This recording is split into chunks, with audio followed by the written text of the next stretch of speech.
Assalamualaikum warahmatullahi wabarakatuh. Hai teman-teman semua.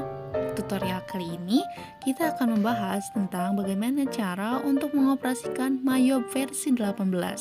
Mayob itu adalah aplikasi akuntansi dan kepanjangan dari Mind Your Own Business. Nah, ini dia tampilan aplikasi Mayobnya ya teman-teman. Ini versi 18 yang aku punya. Kalian bisa klik 2 kali untuk buka aplikasinya. Setelah diklik 2 kali, akan muncul tampilan seperti ini ya teman-teman. Kalau teman-teman sebelumnya udah masukin soal ataupun info-info perusahaan, teman-teman tinggal klik open untuk membuka file yang udah teman-teman bikin sebelumnya. Tapi, kalau teman-teman belum bikin sama sekali file atau data apapun di Mayob, kalian bisa klik create yang ada di bawahnya. Nah teman-teman, karena kita bakal bikin file baru, jadi kita harus klik create. Dan setelah kita klik create, kita akan disuguhkan tampilan seperti ini. Teman-teman bisa lanjut next aja dan langsung ke tampilan company file. Company file ini aku cuma isikan nama perusahaannya doang. Tapi nanti kalau teman-teman mengerjakan Mayob, serial number, alamat email, alamat lengkap, nomor HP, dan lain-lain harus diisikan secara lengkap supaya nantinya dalam pengerjaan Mayobnya bisa lebih jelas. Setelah mengisikan company file, teman-teman bisa lanjut klik next dan akan dilanjutkan ke accounting years. Accounting years ini biasanya yang pertama adalah current financial years. Biasanya ini adalah tahun di mana teman-teman mengerjakan soal tersebut. Kemudian ada last month financial years. Biasanya ini Desember ya, atau tergantung dari soal yang teman-teman kerjakan. Dan kemudian akan dilanjutkan dengan conversions month. Ini biasanya adalah awal kalian menginput transaksi di dalam Mayob. Kemudian ada number of accounting periods. Ini adalah berapa lama transaksi yang akan kalian gunakan ke depannya. Bisa 11 bulan atau 12 bulan. Kalau aku sih biasanya sesuai dengan soal yang dikerjakan. Setelah mengisikan semuanya, kalian bisa klik next dan akan ada tampilan confirm your accounting information. Ini kalian akan disuguhkan kembali konfirmasi data yang udah kalian pilih tadi. Nah, di confirm your accounting information ini, kalian harus baca lebih teliti dan sesuaikan sama data yang tadi kalian masukkan di about your accounting years-nya, supaya nanti nggak ada kesalahan ke depannya dalam mengerjakan transaksi dalam Mayobnya. Setelah selesai dan sesuai sama yang tadi kita masukin, kalian bisa klik next dan kemudian akan ditampilkan dengan tampilan build your account list. Nah, di build your account list ini kamu akan disediakan tampilan untuk membuat akun kamu di Mayob. Ada 3 pilihan yang bisa kamu pilih. Yang pertama, kamu akan disediakan akun sesuai dengan yang Mayob sediakan. Yang kedua, kamu bisa mengimport data yang udah kamu buat. Dan yang ketiga adalah membuat sendiri akun di Mayob itu sendiri. Biasanya aku akan pilih pilihan yang ketiga agar bisa lebih leluasa untuk membuat akun aku sendiri yang sesuai dengan soal. Setelah itu aku akan klik next. Kemudian akan memilih change untuk melihat di mana file ini akan disimpan di komputer aku. Aku biasanya akan menyimpannya di local disk yang biasa aku gunakan untuk menyimpan tugas-tugas, supaya bisa lebih leluasa untuk melihatnya.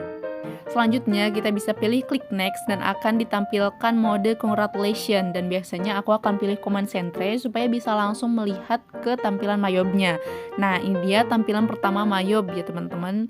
Ini adalah tampilan awal dari Mayob itu sendiri.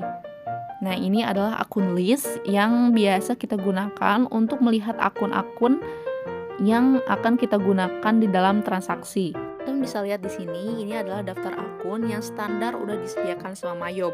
Kalian bisa menambahkannya dengan klik new. Nah, tampilannya akan tampil seperti ini. Kalian bisa memilih akun tipe, header akun, dan detail akunnya. Di sini ada 2 jenis akun, yaitu akun header tuh yang seperti ini ya teman-teman, yang tebal atau yang di bold, dan detail akun adalah akun-akun yang ada di bawahnya. Nah, kalian juga bisa mengisikan nomor akun. Jadi di sini nggak boleh sama ya teman-teman nomornya itu. Kalau sama nanti bakal ada pemberitahuan bahwa nomor itu udah digunakan kayak gini. Kita klik OK aja dan kita akan ubah nomornya. Nah, begitu ya teman-teman caranya. Kemudian klik OK. Dan kemudian akan tampil di sini ya teman-teman. Ini dia akun yang baru kita buat barusan. kalau teman-teman gak mau ribet, teman-teman mau mengikuti tipe akun yang ada di header akunnya atau di detail akunnya yang lain, teman-teman bisa klik akun tersebut dan klik new di akun tersebut juga. Nantinya akun tipenya akan mengikuti akun sebelumnya ya teman-teman. Nah teman-teman, ini kan tampilan akun. Nah ini yang lagi aku tampilin adalah tampilan bagi akun-akun yang udah dibagi-bagi ya teman-teman. Selanjutnya teman-teman juga bisa lanjut ke step selanjutnya, yaitu di pengaturan pajak ya. Pengaturan pajak itu penting banget loh teman-teman, karena nanti bakal berpengaruh ke transaksi. Biasanya pajak yang aku gunakan cukup dua, yaitu PPN masukan dan PPN keluaran. Tapi di sini karena transaksinya belum ada pajak, jadi yang lainnya kita bisa hapus dulu dan menyisakan dua akun yang nantinya akan dirubah namanya ke PPN masukan dan PPN keluaran.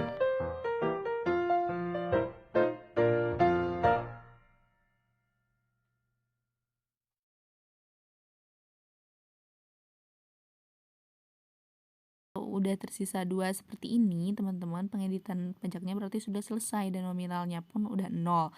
Teman-teman bisa langsung ubah namanya ke PPN atau dibiarkan begitu saja kalau transaksi yang teman-teman punya belum berhubungan dengan pajak.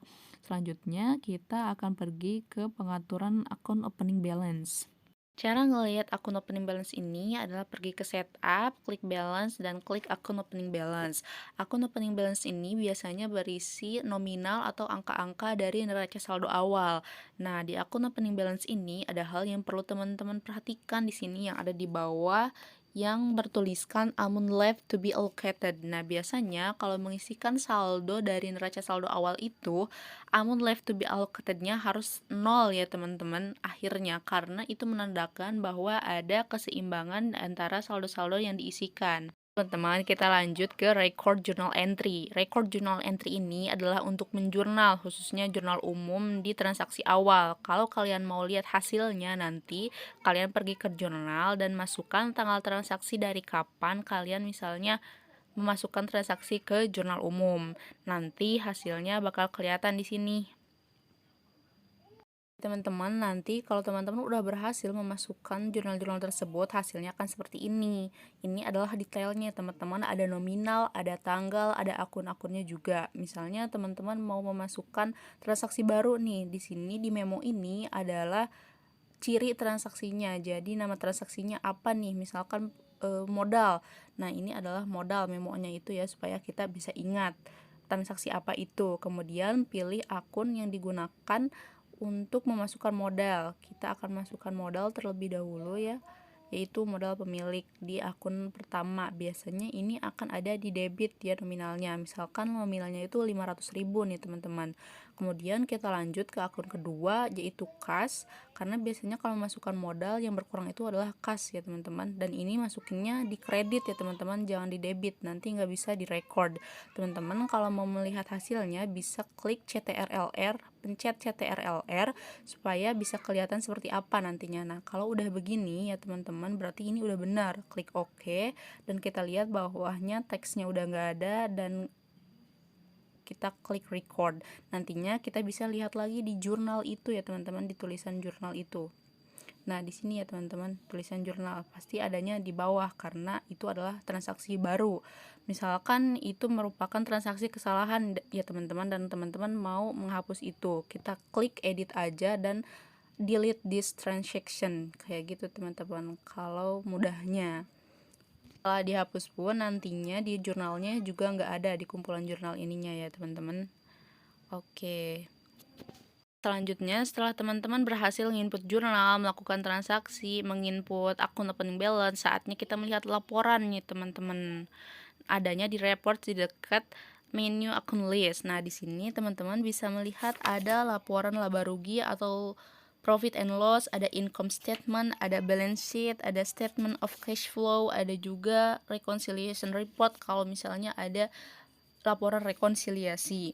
Ini banyak banget ya teman-teman. Teman-teman tinggal klik yang mana yang mau dilihat laporannya, klik tanggalnya dan display. Di situ akan diperlihatkan berbagai macam laporan yang udah teman-teman masukkan sebelumnya dari transaksi, jurnal dan lain-lainnya. Di sini lengkap banget, jadi kita bisa menghemat waktu dan juga tenaga dengan menggunakan Mayob.